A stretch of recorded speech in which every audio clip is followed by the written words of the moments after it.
Hi, everyone. Welcome to Module 2 of our four-part quarterly training series. I'm Margaret, and once again, I'm joined by Dylan, our subject matter expert. Good to be back, Margaret. This one's called the Digital Threat Briefing, and the name's deliberate. This isn't a repeat of the fundamentals. This is an update. Phishing and social engineering tactics move fast, faster than any once-a-year training can keep up with. So every quarter, this is where we look at what's actually happening right now. So, if someone's new, or it's just been a while since the last one, do they need to have seen Module 1 first? Not strictly, no, this one stands on its own. But Module 1 is our full annual training, and it's really the foundation everything else builds on, so it's worth checking out if you haven't yet. Good to know. All right, let's get into what's new.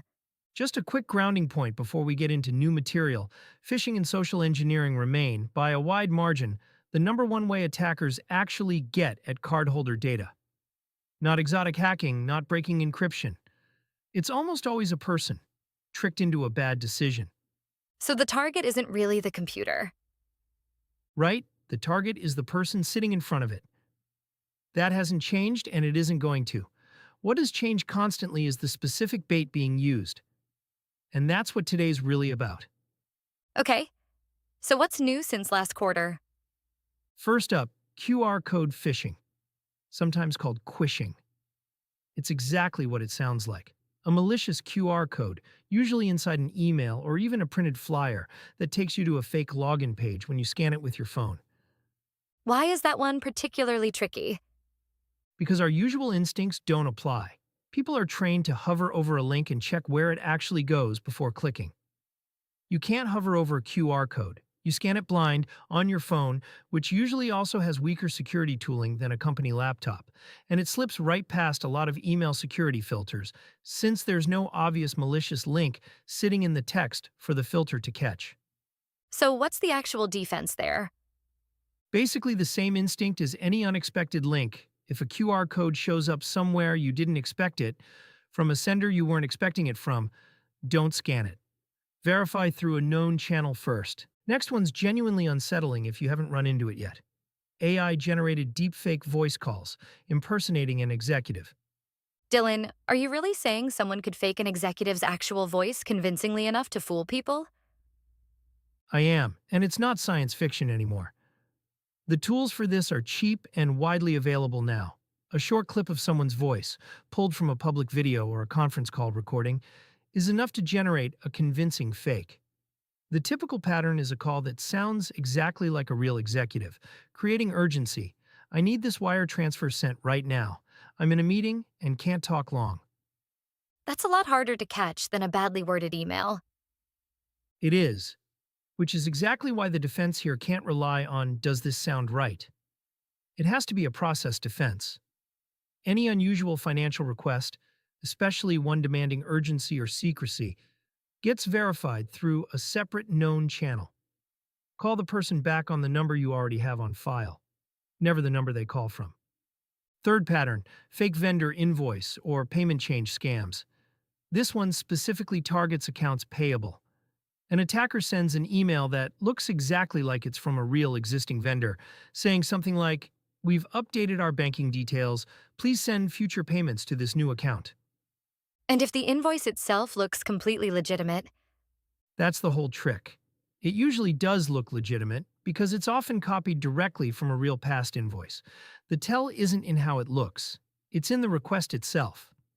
Any change to payment or banking details for an existing vendor needs to be verified by phone, using a number you already have on file for that vendor, not a number provided in the email making the request. And the fourth pattern ties a lot of this together: business email compromise, or BEC. This is where an attacker either spoofs or actually gains access to a real email account, usually targeting finance or accounts payable staff specifically, and uses that trusted position to push through a fraudulent request. so this is really the umbrella that the invoice scams and the deepfake calls both feed into? Exactly.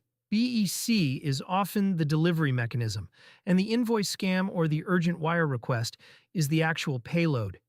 It's consistently one of the costliest categories of cybercrime, precisely because it doesn't rely on malware or a technical break-in at all. It relies entirely on trust and urgency. Let's make this concrete. Walk me through how one of these might actually play out. Sure, here's a realistic one for any business that takes payment information over the phone. A call comes in, and the person on the other end says they're calling from the payment processor, and they need to verify the card details already on file for a recent transaction. That sounds like a completely normal, routine call. That's exactly the point.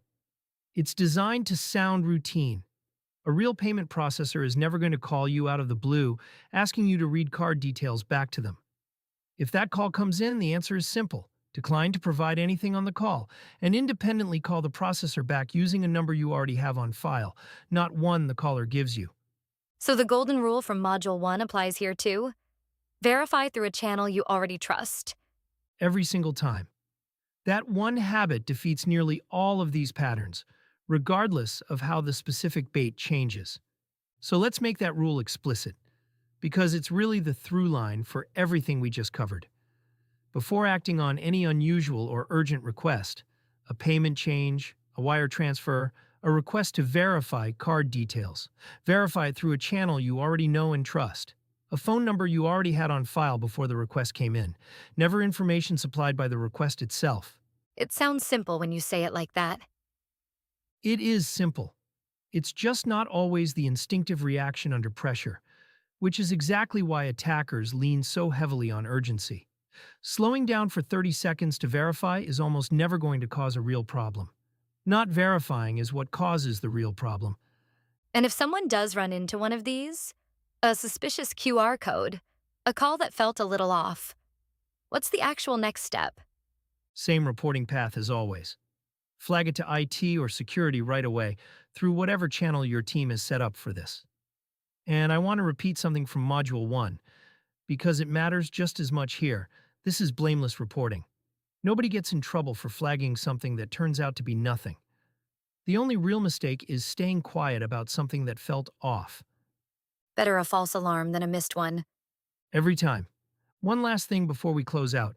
Sometime in the next week or two, everyone's going to receive a simulated phishing test as part of this training program. Should people be worried about that? Not worried. Think of it as practice, not a trap. It's not about catching anyone out. It's the only real way to see how these tactics actually land in a real inbox. And it helps us understand where to focus the next briefing. If you click it, nothing bad happens beyond a quick private reminder. And if you report it instead, even better. So either outcome is useful. Genuinely, yes. That's the whole point of practicing. All right, that's a great note to wrap up on. Dylan, thank you. A lot of practical, current material in a short amount of time. Happy to walk through it. The tactics will keep shifting, but the defense really doesn't change much. Pause, verify through a channel you trust, and report anything that feels off. That's Module 2 complete. Up next is a short knowledge check quiz to lock in today's material.